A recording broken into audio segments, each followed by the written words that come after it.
Hello everyone, welcome back to my channel. तो दोस्तों, स्वागत है आप सबका हमारे इस चैनल पर, जहां हम बातें करते हैं फैशन, ब्यूटी, लाइफस्टाइल, पूजा पाठ से जुड़े हुए ऑल इन टॉपिक पर। और मैं आपके साथ शेयर करती हूं अपनी लाइफ का एक्सपीरियंस। तो दोस्तों, हरे कृष्णा, राधे राधे। कैसे हैं आप सब?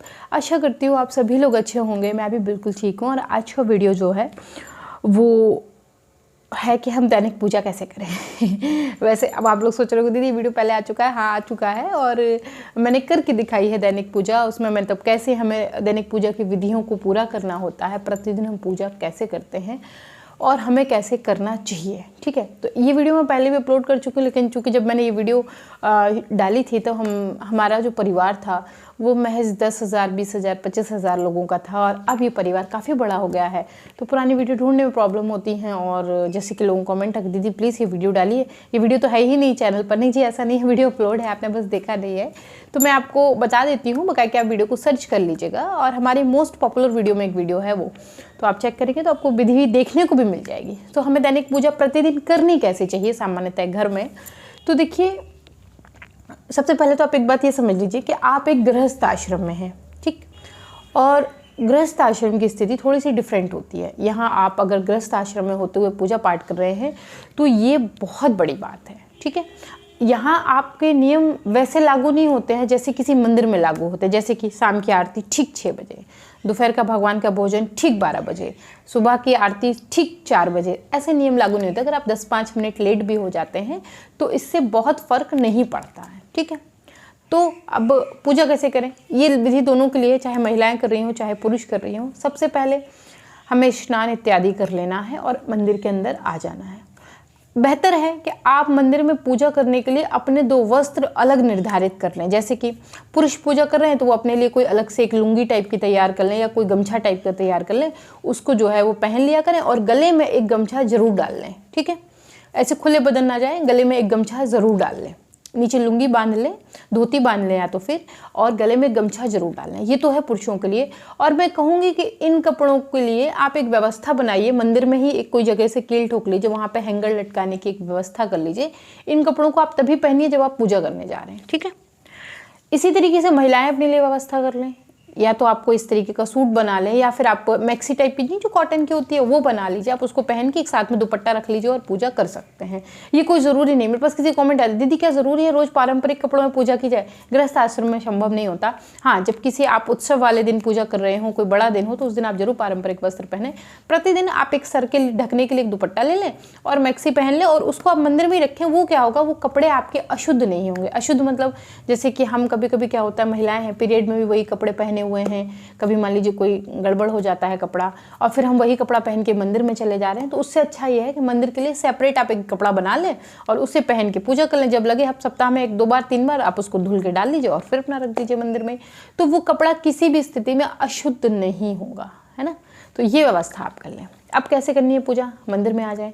मंदिर की जो भी साफ़ सफाई दैनिक आप करते हैं, छोटा मोटा मान लीजिए कुछ सामान यहाँ का वहाँ हो गया, वहाँ का, उसको कर लीजिए।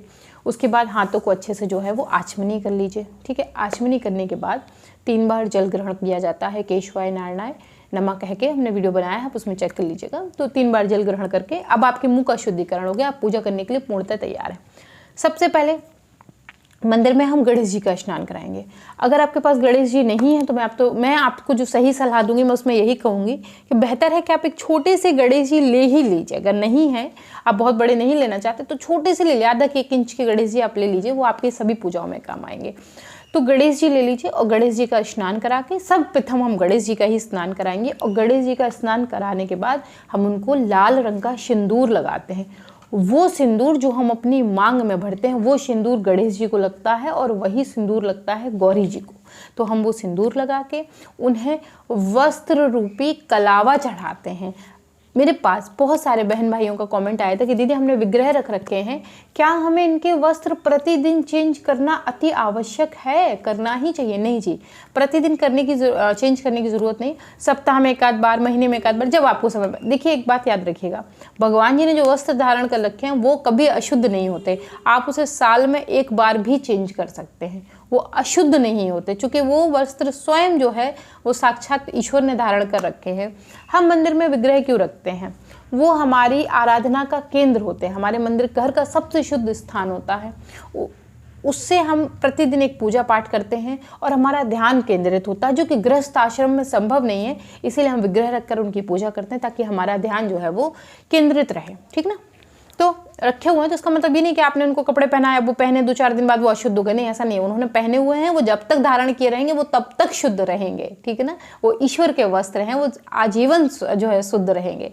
तो इस तरीके से आप उन्हें वस्त्र रूपी कलावा, अगर आप चाहते हैं कि नहीं आपको रोज वस्त्र अर्पित करना ही है, तो जो वस्त्र रूपी कलावा, तो ध्यान रखिएगा कोई और धागा नहीं होगा, कलावा ही होता है, चूंकि वो कॉटन का होता है। तो वस्त्र रूपी कलावा हम गणेश जी को अर्पित करेंगे और सर्वप्रथम उन्हें धूप दीपक दिखा के उनको प्रणाम करेंगे। इसके बाद मंदिर में जो भी विग्रह हमारे हैं, आप राधा कृष्ण जी हों, लड्डू गोपाल हों, लड्डू गोपाल की पूजा की विधि आप लोग जानते ही हैं, मैं अलग से एक बार फिर शेयर कर दूंगी, परेशान मत होइए। मैं एक बार फिर से बता दूंगी कि दैनिक प्रतिदिन हमें लड्डू गोपाल की सेवा कैसे करनी होती है। तो लड्डू गोपाल हैं, राधा कृष्ण जी हैं, शिव परिवार है, राम लक्ष्मण सीता जी हैं, कोई भी हो, जो भी हो, उनकी पूजा की विधि सबकी सेम ही है। माँ दुर्गा हैं, कोई भी है, तो आप जैसे कि शिवलिंग है तो आप उनका स्नान करवा दीजिए, आप बर्तन में रख के उनका स्नान करवा सकते हैं। अगर नहीं है तो आप एक लोटे में गंगाजल ले लीजिए, एक पुष्प ले लीजिए, पुष्प के द्वारा, ऐसे ध्यान रखिएगा नखून का छींटा नहीं मारा जाता, ऐसे नहीं करना है कि आपने ऐसे लिया और ऐसे छिड़क दिया, ऐसा नहीं करना है।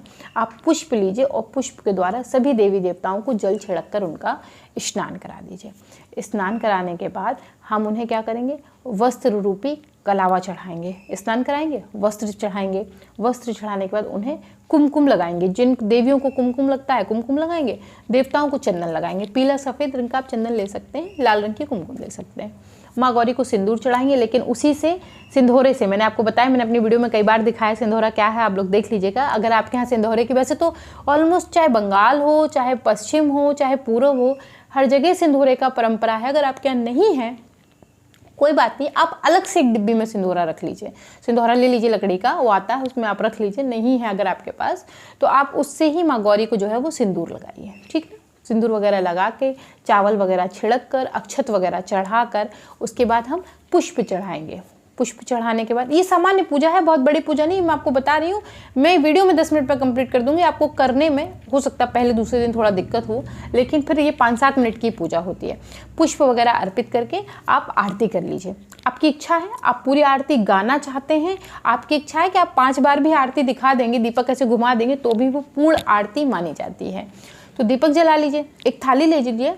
याद रखिएगा आरती की थाली थोड़ी सी डिफरेंट होती है। आरती की थाली कभी भी खाली नहीं रखते हम, उसमें या तो थोड़ा सा चावल के छींटे डाल देते हैं, चावल नहीं है तो थोड़े से पुष्प की पत्तियां डाल देते हैं। धूप जला लीजिए, दीपक जला लीजिए और इसके बाद हम धूप दीपक जो है वो देवताओं को दिखाएंगे। सर्व से पहले 3 बार हम गणेश जी को दिखाएंगे, उसके बाद ही आरती गाएंगे। आरती नहीं भी गा रहे हैं तब भी हम 3 बार, सबसे पहले गणेश जी को धूप दीपक दिखाने के बाद ही 3 बार 5 बार, जैसे भी आप आरती करना चाहते हैं आरती करेंगे। उसके बाद अगर आपके मंदिर में देवी जी बैठी हुई हैं तो उनको धूप दिखाएंगे। धूप कैसे दिखाएंगे, एक उपला जला के, गूगल लोवान जला के, उसमें हम छोटा सा जो है वो इलायची दाना या लाई या इलायची या इस तरीके से घी, काजू बादाम कुछ भी डाल के हम माँ दुर्गा को धूप दिखाते हैं। धूप दिखाने के बाद जो भी आपने के पास भोग है प्रतिदिन, जैसे आप डब्बे में रख लीजिए, ड्राई फ्रूट रख लीजिए, काजू बादाम किशमिश अलग भी रख सकते हैं, नारियल रख लीजिए, मिश्री रख लीजिए, बतासे रख लीजिए, इलायची दाने रख लीजिए। हाँ, तो इस तरीके से 7-8 दिन के भोग अलग हो जाते हैं, आप अलग रख लीजिए। जो भी भोग लगाना चाहते हैं थाली में, प्लेट में भोग निकाल लीजिए। अब बहुत सारे लोगों कमेंट है क्या दीदी मंदिर में बहुत सारे देवी देवता हैं क्या, तो सबका अलग अलग भोग लगेगा? नहीं, आप एक थाली ले लीजिए, उसमें भोग रख लीजिए और एक कटोरी में पुष्प और एक कटोरी में तुलसी के पत्ते रखकर आप भगवान को भोग दिखा के 3 बार थाली को वहीं रख लीजिए, प्रणाम कर लीजिए और एक लोटे में जल लेके 3 बार चम्मच से ऐसे घुमा के आचमनी कर दीजिए। एक कपड़े से मुख पोछी कर दीजिए, मतलब पूरे मंदिर में देवी देवताओं को 3 बार कपड़ा घुमा दीजिए, मुख पोछी कर दीजिए, प्रणाम कर लीजिए। इसके बाद अगर आपको कोई जप करना है तो जप कर लीजिए, कोई पाठ विशेष करना है तो आप पाठ कर सकते हैं, लेकिन ध्यान रखें एक निश्चित स्थान बनाएं। मैंने वीडियो बताया कि पाठ करते समय आसन का क्या महत्व है, आसन के बारे में बताया है, जप माला के बारे में बताया है। फिर भी अगर आप लोग चाहेंगे तो मैं इस पर एक वीडियो और डिटेल में बना दूंगी। तो दोस्तों ऐसे हमें अपने मंदिर की सुबह में प्रतिदिन पूजा करनी है, शाम में कैसे करनी है मैं नेक्स्ट वीडियो जो है लाऊंगी इस पर, और ज़रूर आपको बताऊंगी कि इवनिंग में हमें ये पूजा कैसे करनी है। तो दोस्तों देखिए, वीडियो के हिसाब से भी मैंने आपको ये पूजा सिर्फ 10 मिनट के अंदर ही बता दी है, और इस पूजा को करने में केवल मात्र 10 से 15 मिनट ही लगता है, अगर आपकी तैयारी पहले से है। कुछ लोगों की शंका मेरे पास होती है कि दीदी हम रात में जिन बर्तनों में भगवान जी को भोग लगाते हैं उनका हम रात में ही धो के रख दिया करें। वैसे जूठे बर्तन हम मंदिर में नहीं छोड़ते हैं, तो आप रात में ही उनको धो के अगर रख लेंगे तो आपको सुबह में पूजा करने में बहुत आसानी होगी, क्योंकि सूर्यदेव को भी जल देना होता है, तुलसी जी को भी जल चढ़ाना होता है, आंवले के वृक्ष को भी जल चढ़ाना होता है। तो सुबह में अगर रात को ही बर्तन धुल के रख लेंगे तो आपको सुबह में पूजा करने में बहुत आसानी हो जाएगी। 15-20 मिनट में आप पूरी पूजा जो है मंदिर की कर लेंगे। तो सामान्य घरों में जो हमें पूजा करनी है, अब इस पूजा में कुछ चीज़ें रह गई हैं, जैसे कि अगर स्त्री पूजा कर रही है तो वो सुहाग कैसे ले, प्रतिदिन सुहाग लिया जाता है पूजा के बाद, वो कैसे ले, उस पर मैं डिटेल में एक वीडियो बनाने वाली हूँ बहुत जल्दी। बहुत ही इंटरेस्टिंग वीडियो होगा वो। तो अगर आपने हमारे चैनल को सब्सक्राइब नहीं किया है तो भाई ज़रूर सब्सक्राइब कर लें, क्योंकि ये वीडियो ज़रूर आएगी।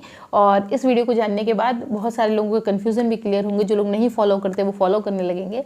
बहुत सारी परंपराएँ हैं हमारी जो हम जानते तो हैं लेकिन हमें पता नहीं है कैसे करनी है। बहुत सारे लोगों को ये भी नहीं पता कि करनी कैसे है, बहुत सारे लोगों को जानकारी ही नहीं है।